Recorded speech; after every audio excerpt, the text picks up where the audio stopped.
Hello, and welcome to a practically perfect episode of We Only Look Thin. I am Katherine Weigel. I'm one of your hosts, and I've lost an imperfect 147 pounds, and with me today is... Practically perfect Donald Weigel, and I've lost a little over 100 pounds. Congratulations. You know, I'm thinking about Mary Poppins right now. Yeah. I think she set unrealistic expectations for all of us. There, I'm saying it. Oh, wow. She's to blame.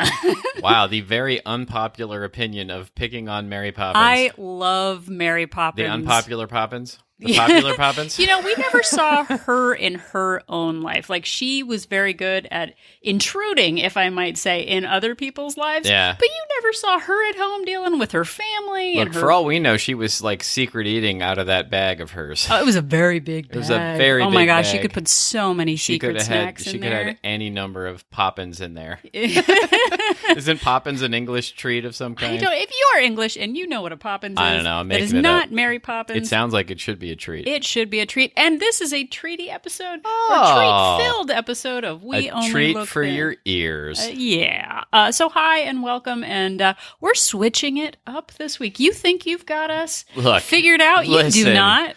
After 87, this is episode 88. After 88 episodes, you think you've got us figured out, don't you? We zig and we zag. Yeah. And we're about to do it because we're starting out this week with a... Product of the week. Pow! Everybody. That's surprising. And then we're going to do the that heart fun? of the episode, which has something to do with perfection and procrastination. Yeah. Putting stuff off and trying to get them perfect. And then we're going to finish off with the tip of the week. Tip of the week at the end. Pow! Shocking twist, I everyone. said pow because I was so used to... Man. Yeah. Tao! Tao! There we go. Yeah. Yay. That's another shocking twist that we mix up that pow Catherine and tao all the doesn't time. know anything. Yeah. I was listening to an episode the other day where I blamed it on spelling, but it's not. That's not the problem. I'm just a creature of habit. So we are going to start off with the product of the week. Pow! Pow! Donald, what is the product of the week? The product of the week is single-serving, reusable Ziploc containers. Shocking. Bold. Yeah. There are plenty of other brands out there, but we like the Ziploc ones. They're not a sponsor of the show or anything. We'd love them to be. If you're a representative, Mr. Ziploc. they sell them, and they're not too expensive, and it's okay if you lose them. But they've got these like screw-on lids, most of them. Some of them are snap-on. Snap-on, screw-on, whatever it is. But And they're just about the perfect size for like divvying up larger packages of things into a smaller package. And like for things like that you don't want to get smashed also, like I'll take raspberries to work sometime or something like that. And like rather than put them in like a plastic baggie, which also isn't the most environmentally friendly thing, like you stick it in the Ziploc thing, it keeps them from getting smashed. Easy to take to work. Just put them on the food scale when I'm weighing my fruit, and it makes things cool. Ziploc, it makes things cool. They are not freezer packs. But no, I pre-track my... No, cool like Fonzie, not cool like the freezer. Oh, Yeah. Okay. I get it. So I use them. I actually bought some yesterday. It was very exciting. Yeah. I pre-track my half and half, and who has time? There's got to be a better way. There's got to be a better way. Nobody wants to weigh out their half and half every single time they have a cup of coffee. Like in the morning when we have coffee. Donald enjoys coffee now. He drinks it black like his soul. But I enjoy a half and half creamer, black like my as soul. I've talked about. But weighing it and measuring it all at once, it actually slows down the process. Because we try to get out and active in the morning. Yeah. And he gives me scornful glares I give at how you much no time. such looks. I give you no such looks. I sit patiently on the couch and mess around on Instagram. He does. So yesterday, I had the big, bright idea of buying an 8-pack of these little Ziploc containers. I put 4 of them on the scale at one time, measured out my half and half. Man. And I add a little bit of my hazelnut creamer. So it's like some wonderful dream. It is. But so now I have pre-tracked. I know exactly how much it is. Saves time in the morning. No more scornful glares. If you don't want scornful glare from Donald Weigel, buy Ziploc. I'm giving you a real scornful glare right now. Oh, yeah, no, I think most of what happens is in my imagination. So yeah, didn't we talk about that on another episode We about did. Thinking somebody else's look was about you when it really wasn't? No, he's just glaring at Instagram. But it It's saves... just the look that's permanently on my face. I have resting glaring look or something. But it has been really nice today to have half and half. I'm not fiddling with measuring things. It was all done yesterday. So I'm thanking my past self for getting it done. Get it done like Chopin and get yourself some Ziploc individual little container deals. Ziploc individual little container deals. They get it done like Chopin. So that's our product of straight from their website. That is our product of the week. Pow, everybody! Product of the week to you. Product of the week to you. Man, we're diving in. Yeah.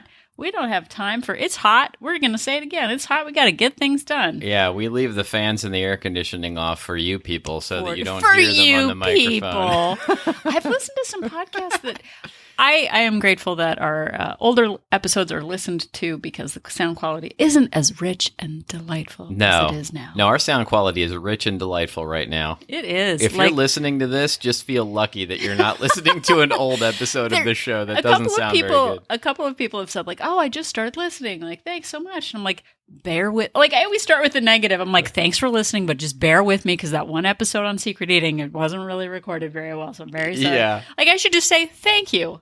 Thank you very much, new listener. So they're not going to hear this for another year because it's going to take them something that we long. need to work on, accepting compliments. We do. That's not the tip of the week. But we're going to get on to being practically perfect in every way, like Mary Poppins and the unrealistic expectations set by that delightful flying woman with an umbrella. With some sort of bird head on it. It was a parrot, but anyway.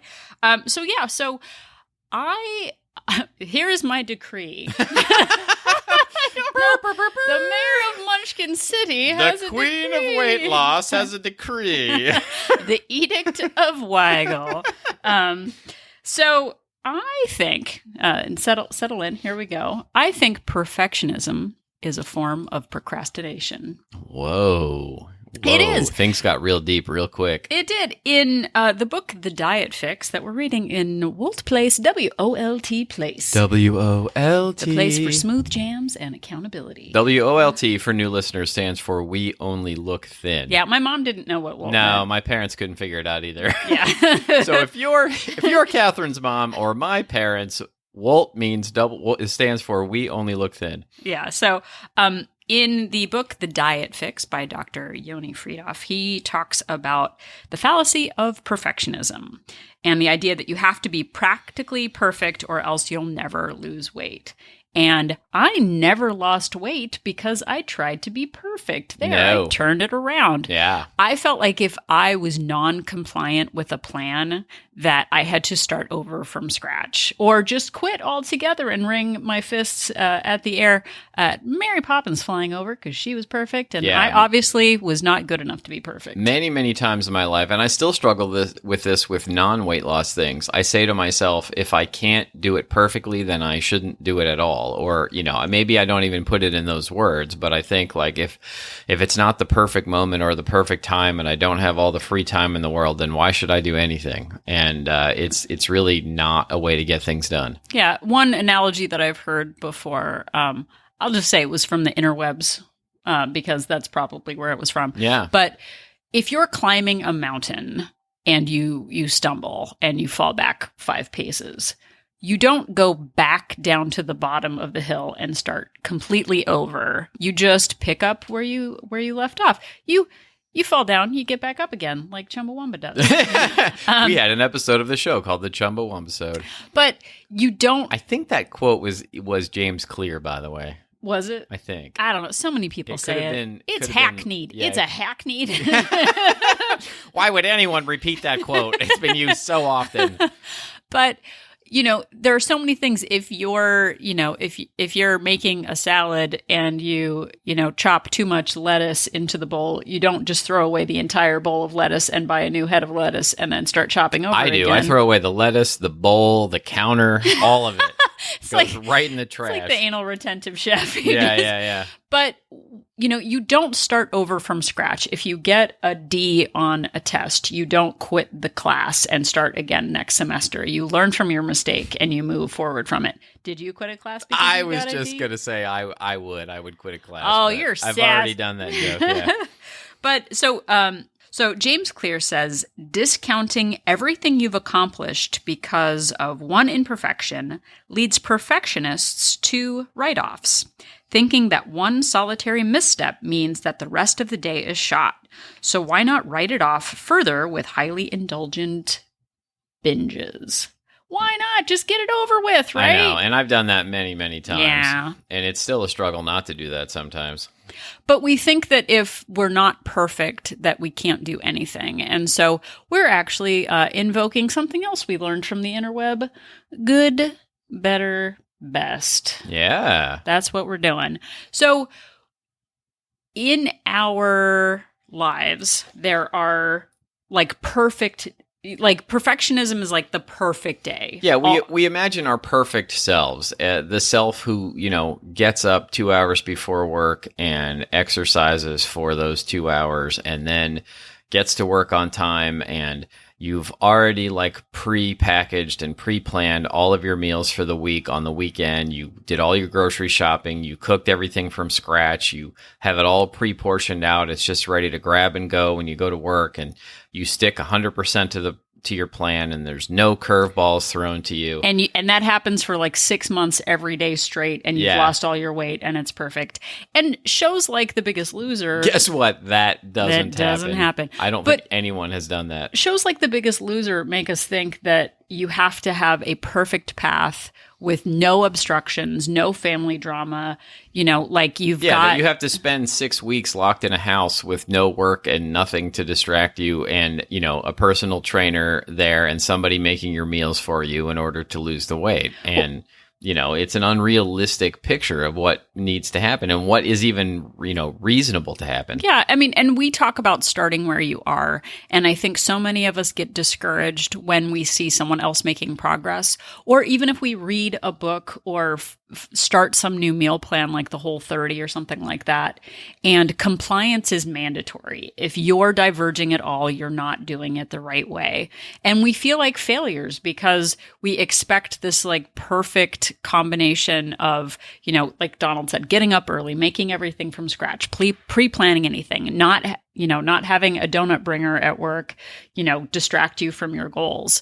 And we get really frustrated with ourselves for not being compliant, for not having the willpower magically to go from our actual selves to our ideal selves. Yeah. So what we're suggesting is instead of doing Whole30, just do 3/4 30. Or even half 30 if that's all you 30. Can manage. Half 30. So we, and I've heard about this other places, but the idea of a good day, a better day, and a best day. A good day is kind of your baseline, and I guess this is where we're getting started. A good day is leveling up from where you currently are. Yeah. Before we started podcasting, I mean today, not in the world, but when I started at 250 pounds, my average day was out of bed late, drive our daughter to school the 1/4 mile, eat takeout, go to the donut shop, get takeout at night, drive, to pick her up the 1/4 mile at daycare, sit on the couch, watch TV, go to bed late. That was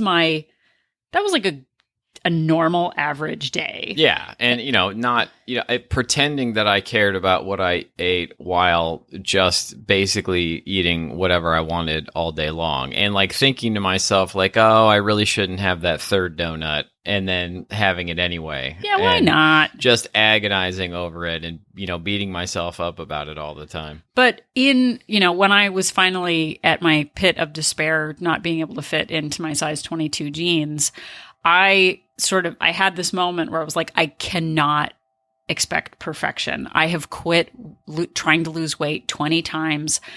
I have tried those perfect plans, and I just knew this time I couldn't be perfect. I just needed to be better than I was today. And even better, she wasn't expecting me to be perfect. She lowered her standards tremendously and married me. But So when I started, I don't even know how many calories I was eating a day. Yeah. And so I just decided that I needed to start tracking. I didn't need to do the 1,200 calorie a day starvation, but I just needed to be better than I was today. And I actually did start tracking, and I was well over 4,000 at the beginning, and I had no idea it was that high. Like, I really thought I was eating the same as everybody else was. Right. So when I started, I didn't plan for the best day. I didn't plan for this perfect new plan. I just said, what can I do today? So a good day for me was just tracking my food. That was it. Like, it wasn't a huge judgment. It wasn't, meals from scratch. It wasn't recipes. It was just, okay, I'm eating a lean cuisine.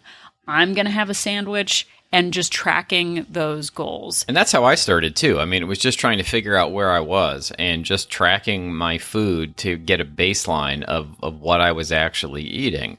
And then I decided to, once I figured out I was over 4,000 calories a day, I just decided to see if I could stick to 3,500 a day. And 3,500 right now in my life feels like an insane amount of calories in one day.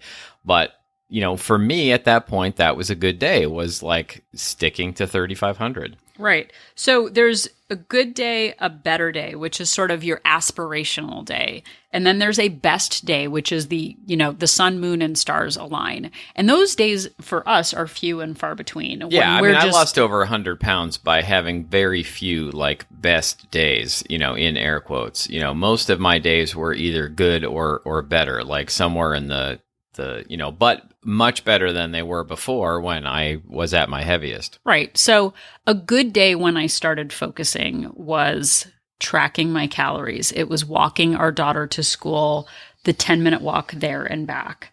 It was, monitoring what I was eating and just deciding, to stay within my calorie goal. It wasn't, like I said, big meal planning, big ideas. It was just kind of my baseline. But that baseline improved over time. Yeah. A better day was then walking our daughter to school, maybe having an actual salad instead of a frozen meal, walking to Rite Aid instead of driving, and then building on those, like those baby steps of, from our step-episode, adding more steps throughout the day. It wasn't joining a gym. It wasn't doing CrossFit. It wasn't, planning for a marathon.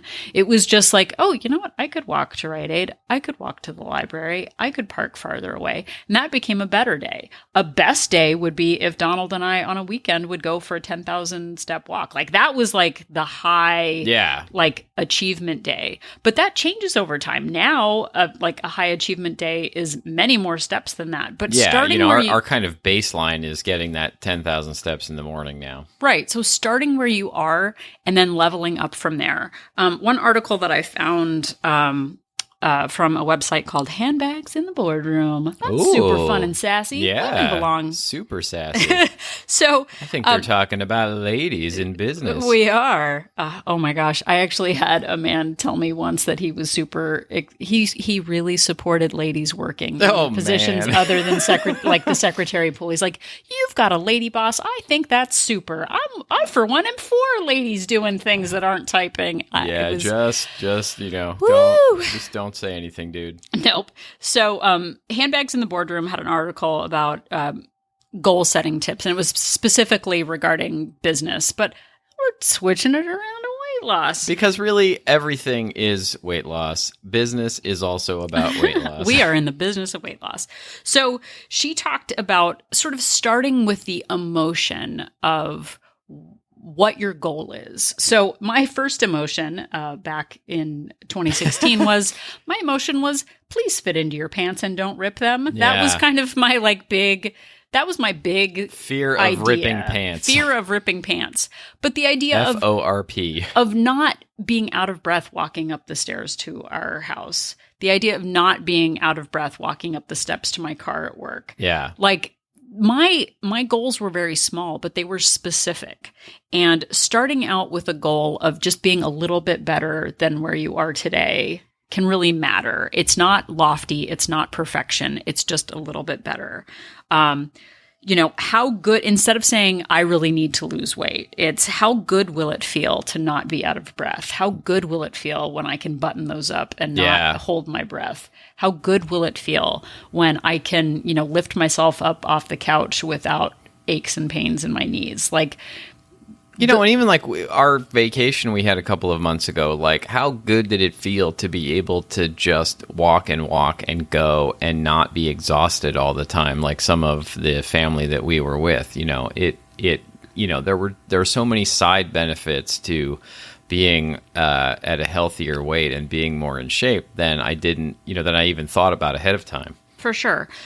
She also talks about sort of identifying what you want, like you said, like Donald, I wanted Donald to not snore anymore. I didn't want heartburn when I overate. I didn't want to feel sluggish and tired on weekends. Like those are non-scale goals, and they're so important. Like the number matters, but all of those non-scale penalties that I was paying back then, like so mattered to me. I had no idea how out of shape I was. I didn't realize it wasn't normal to be that exhausted all the time. Like, I think when Donald was 35, he said something like, well, when you're 35, you just want to sleep all the time. You're just tired all the time. Yeah.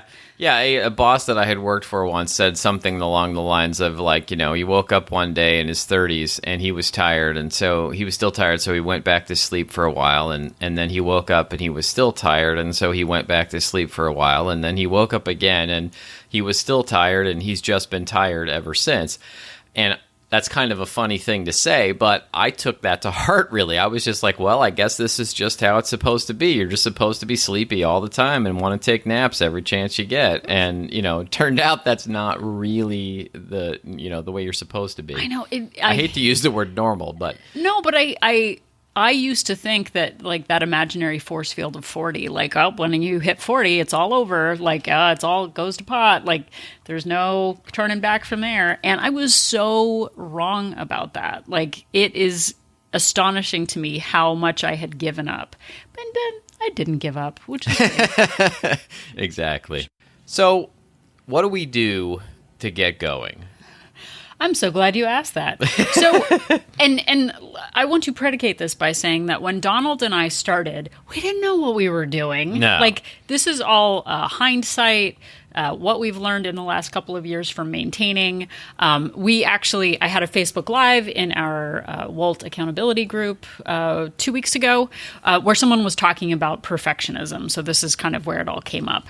And I made a spreadsheet. I love spreadsheets. I'm a numbers and grid person. Yeah. I made a good, better, best spreadsheet.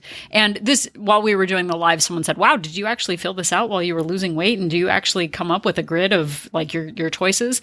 The answer is no. I sort of stumbled along the way. And so you're learning from our past mistakes and past perfection tendencies. But now you have the benefit of, everything that we learned along the way. And Catherine has designed this really cool, it's a spreadsheet, and at the top she's got the different kinds of days across it: very questionable day, good day, better day, and best day. And then on the left side, going down the row, is morning routine, food choices morning, morning activity, food choices noon, beverage choices, evening activity, evening food choices, and bedtime routine. And if you'd like a copy of this, email us at weonlylookthin@gmail.com and we can send it to you. Yeah, and you can come up with your own list too. It might be overwhelming to think of an entire day. There might be 2 or 3 categories that you want to focus on to start out. Goodness knows when I started, I wasn't, categorizing my activity. I was just thinking, you know what? You can walk your daughter to school. It takes the same amount of time as it does to get in the car, pull into traffic, and drive away. But yeah, if the idea of filling out this entire spreadsheet is overwhelming to you, like it could be right now, this could feel like your best day activity, like to actually just fill out the spreadsheet. But look at it. Fill in one box, or don't even literally write it down and fill it in, but just get in your mind the idea like, okay, what can I do that's better than what I'm doing now? What would be good? And then what would be better than that? And then what would be the best thing I can do for that one activity? And start by aiming for good. Yeah. So what I would think of, my questionable day was my average day in the past. My typical day, as I said, would be to hit the snooze alarm. My food choices would be to grab a bagel or 5 at the donut shop. My activity would be to park as close as I could to my office. It would be my beverage choices would be get soda at work, get a large drink. Evening activity would be the laborious effort of sitting on the couch for hours and hours. And grazing until I went to sleep at 11 o'clock while watching Seinfeld. Like, that was a typical day. Yeah. So start by thinking right now. How did you get to the way you were at? It's a mystery. Yeah. But think about your typical day right now. And maybe you're at maintenance right now. Maybe you're just starting out. Wherever you are, think about your typical day. Yeah, the scale is going to be very different for different people. You know, think about where you are and think about what good, better, and best could be. And then start with good. And then when good becomes normal, then move up to better. And, you know, I frankly, most of the time don't ever hit best, but, you know, good and better are good enough, it turns out. Right. So, like I said, when I started out, you just sort of heard what my typical day was. So a good day up from that would be to stick to my planned morning breakfast that I don't get at the donut shop, to walk our daughter to school instead of to drive, to have my planned frozen meal at lunchtime and a snack, to stick to water and skip the pumpkin spice latte, to walk our daughter to school and from school in the evening, to stick to my planned food and indulgence at night, and to go to bed on time and not use Seinfeld as an excuse to stay up late.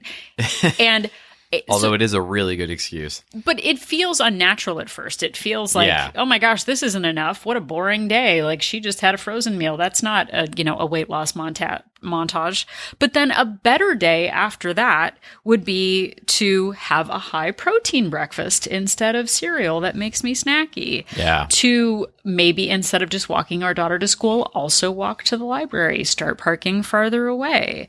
At lunch, actually having a salad maybe that I made from bagged lettuce that was pre-chopped. To stick to having just water with lemon. Like, that's a great... You put lemon in your water, you're living the dream. Yeah, that's your best life right there. Right. To pre-track and decide what I'm going to have for dinner and pre-track my snack. Like, that's a big deal. It wasn't a great snack. It wasn't like homemade stuff, but I stuck to my plan. Yeah. And then maybe go to bed early. You know what's going to happen on Seinfeld. You've seen the episode before. And a best day would be to pre-track my entire day. Decide in advance what I'm going to eat. That's bananas and crazy. Well, maybe I would have a banana. Are you eating bananas and crazy? Bananas and gravy? But, back when I started actually doing like a 2-mile walk in the morning around our block, like, that was a huge day. Like, that was intense and insane and felt like, we had just finished a marathon. Right. Maybe a perfect day, or, that best day would be to make salad for the whole week and put it into containers. Like, that's a huge deal. Is it ask me if it's what I do all the time. No, it's not what I do all the time. Sorry, I stepped on his joke with my stepping on my joke. But like, a perfect week would be to make all my salads. That is not a typical week. Like, that is not what I do all the time, even now. Maybe a great day would be to actually go to a yoga class or do a Blogilates video. Like, that's a great, perfect day. Meal prep for the week. Decide in advance what you're going to have. Set out your workout. Actually, grocery shop and cook from raw ingredients might be, you might consider that your perfect day. Well, and set out your work clothes for your workout clothes. pre-track your breakfast for the next day. Like, that's a great day. And that's not a typical day. And I remember actually when I started, just going back to the salad things, those mason jar salads were very popular for a while that you see on Pinterest, where you load it all up and it's like beautiful and fresh. I can keep that up for like a week. And then the next week something happens or the lettuce goes bad and then I skip it. And then I feel like I used to, perfection, feel like a failure because I wasn't keeping up with these Pinterest-worthy salads every day. Yeah. You know, sometimes you just get the bagged lettuce and that's what you got and that's fine. Like, worrying about having the perfect week and sticking the landing every day is impractical, and it is a form of procrastination, because when you do that, then you just want to start that next Monday or the next Monday or then after Arbor Day or then after Veterans Day. And it is a mirage in the future. We've talked about that in the last couple of episodes. If you wait for that perfect week, it's not going to happen.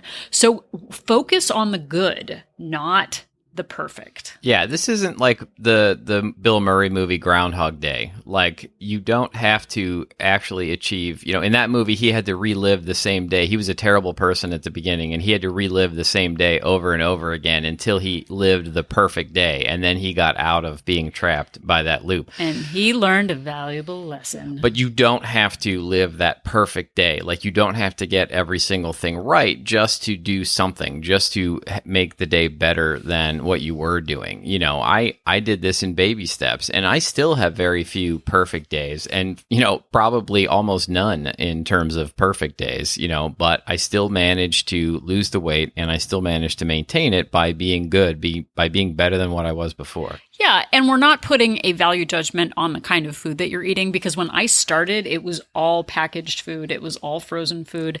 I literally had Ben and Jerry's I still every night. Predominantly eat packaged and frozen food, really. Yeah, occasionally we'll get, like a couple weeks ago, I made like a vegetable dish to have throughout the week, and I was like, I'm amazing. Ask me if I've made it again. Have you made it again? I have not made it again. See, I let you say what you were going to say. Yeah, you threw me off. Surprise. You threw me off by not cutting me off. I actually bought like fresh portobello mushroom yesterday, but it was pre-cleaned and sliced. Yeah, but that's great. That's a better day. That's a great day. Let's see if he cooks it. Yeah, let's see if I actually cook it. Sorry, that was negative. I bet you're going to cook it. Yeah. I'm very excited to see what you make with it. Yeah.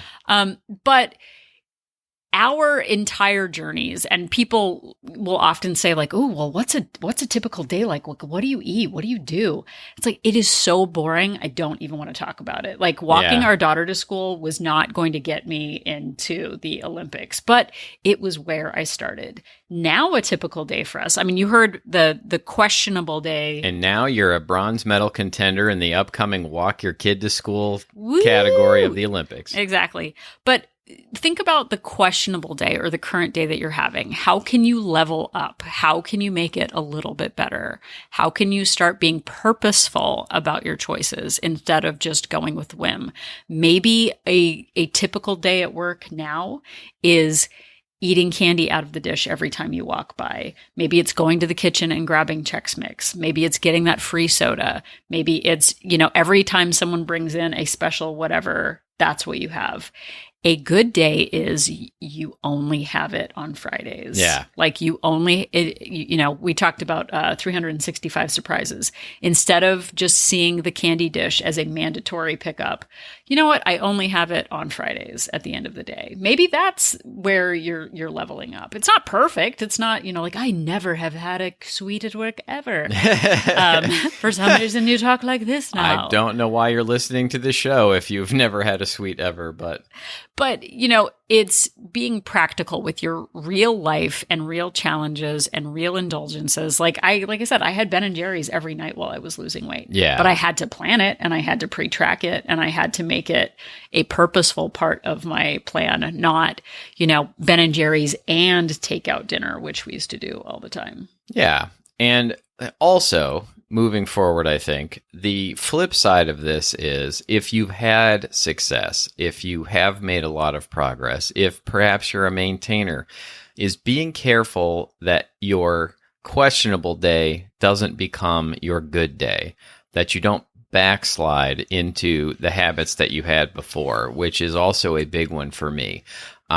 It's, not saying to yourself, well, this was a questionable day, but it's better than what I did when I, did nothing at all. So it's still good. Well, and that's something we actually talked about on the Facebook Live was how can you tell the difference between showing compassion for yourself and enabling bad behavior? That's a tough because one. we've lost the weight. And it's so easy to justify, like, you know what? I'm just going to, throw caution to the wind, I say, and not track whatever. Yeah. I'm just going to have, an indulgent thing out of the blue. And you start, say you have, a family crisis going on. You know what? Let's have a glass of wine. Let's have another glass of wine. Yeah.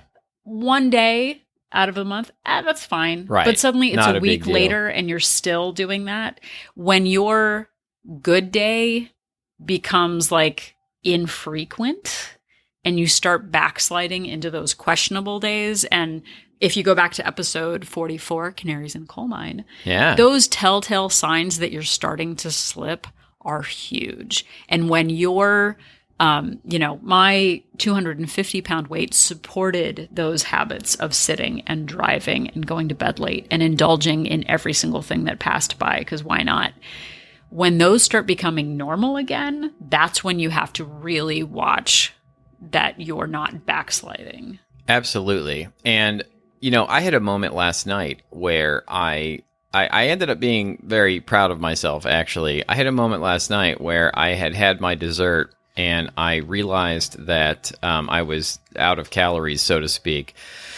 And I started negotiating with myself to eat something else, to eat another treat. And then I thought about, like, how am I going to feel about myself if I do that, if I go over my calories, versus how am I going to feel if I stick to my plan and stay where I was? And I ended up talking myself into not having the extra calories. And I really did. I made those emotions real for myself. I was like, what is it going to feel like if I don't stick to my plan today? And I felt pretty bad about it. And then I was like, what if I don't have these extra calories? How stoked am I going to be? And I felt pretty great about it. And I stuck with that great feeling and moved forward. And it is a sign of progress. And if you really think about like how proud of yourself you will be, how accomplished that you will feel, like a lot of times doing these things and achieving these things and sticking to the good or the better or the best, like think about how great that makes you feel. And it really can push you over the edge to keep doing it. Yeah. And I think, I'm very proud of you. I didn't actually know that you did that last night. I was saving it for the podcast. Oh, nice. I like it. I like it when we don't talk and we spring things on one another. Yeah. But it really That's what is. A healthy marriage is all about, springing things on one another. No, but like, I had a really great week and then I had a very bad week that coincided with my time of the month. And a couple of days ago, I had, a binge evening that did not go well. Yeah. And I saw it coming and I let it happen. And that feeling I felt the next morning, like the second I opened my eyes, I was just thinking about regret. Yeah. And it's such a bummer way to start the day. Like for your today starts with your last choice the night before. And you can recover from it. I did recover from it and I've had some helpful, good. Yeah, and you didn't use it as an excuse to just throw away all your progress. You didn't, you didn't get to the top of the mountain and then have one binge day and decide you were just going to go back down to the bottom because of it. No, but it's so easy to fall victim to our victim mentalities and to say, well, you know what? I proved myself right. I'm never going to get this right. I'm never going to, be perfect at this. And just knowing that I've lost 147 pounds and Donald's lost 100 pounds and we still struggle with it, it's not like suddenly when you get to goal weight that you've got it all figured out and you're perfect all the time, but it's having the presence of mind to have a virtual spreadsheet in your mind that goes like, ooh, you know what? I've skipped tap dancing class 5 times. That's a sign that I'm that's a red flag. Slipping back. You know what? I've gotten takeout 3 times this week. That's a red flag. Like, and calling yourself out and correcting quickly is where success comes back. Once you find you're not wearing your Fitbit, I'll do it again tomorrow. Like that is a huge red flag. Or avoiding the scale or skipping your water. Right. Not weighing yourself. So think about in terms of good, better, best. Where are you today? What is a realistic good day for you? what days can you level up? Is it more practical on the weekend to have a better day because you have more focus and you have more time to get in your walks and you have time to plan? You know, we talked last week or the week before about the season of your life. Are things really crazy right now? What realistically can you do? Can you walk the field while your kid is at soccer practice? Can you buy bagged lettuce for the week instead of going to the farmer's market? The farmer's market would be a perfect day. Yeah, Who doesn't? Ooh la la. Yeah, Who doesn't want to? Cleaning and washing it yourself, that feels really good. But you know what? Bagged lettuce is fine. It's good. Exactly.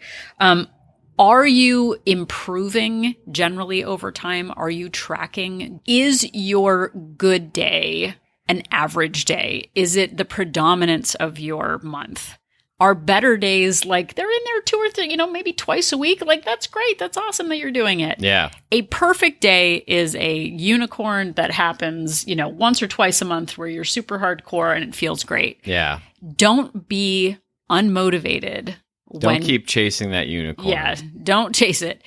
Don't be discouraged if you don't have too many perfect days. Like, those are great when they happen. Say please and thank you, but it's not going to happen all the time. And it is okay. Don't use it as an excuse to procrastinate on what a good day can be. If you've had a tough day, keep pressing forward. Don't look back. There are more choices, more good choices to come. So I think that brings us to our tip of the week. Tao, everybody. Tip of the week to you. Tip of the week to you. So here we go with the tip at the end. I don't know if you've noticed, but we have 88 episodes under our belts.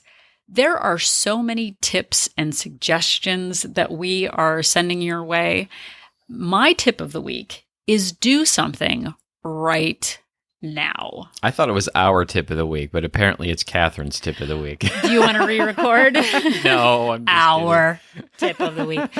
But we think of the perfect time to start something. Like, if you're listening to this now, like, yeah, you know what? I'll try that next week. What can you do today? Yeah. What can you write down? What can you measure? What can you track? What can you pre-plan? Every single choice matters.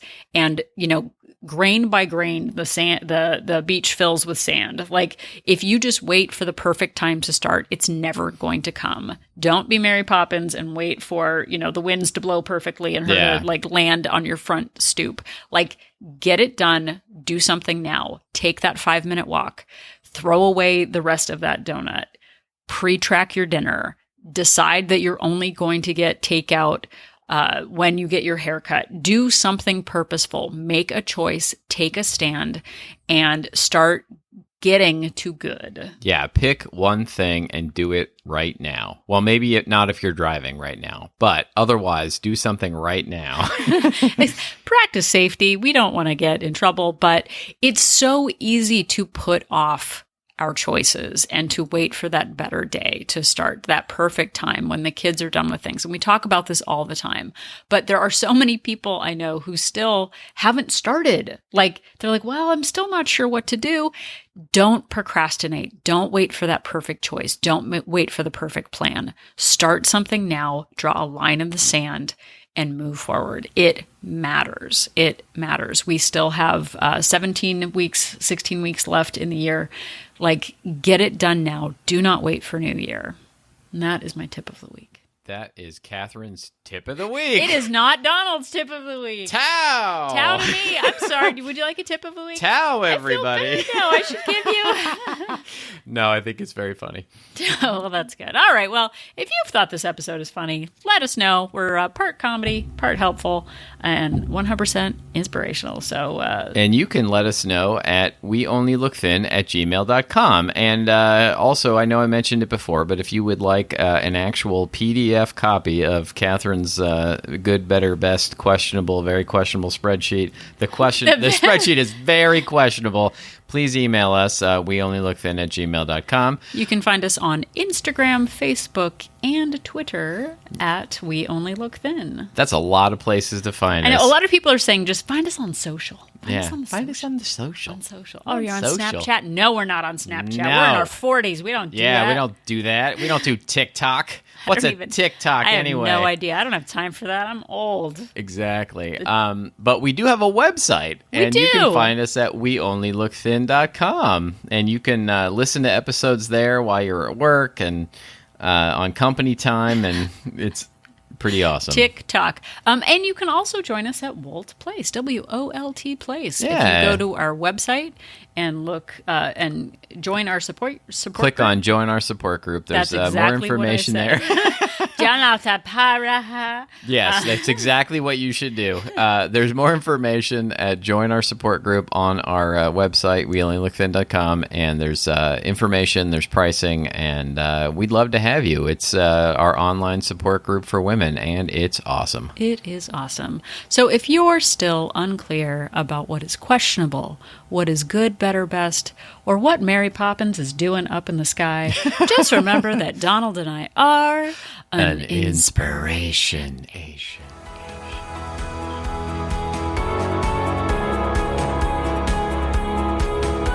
The information that you hear on this podcast is for informational purposes only. The hosts are not medical professionals. You should always consult with your doctor, nurse, or other certified health professional before beginning any diet or fitness program.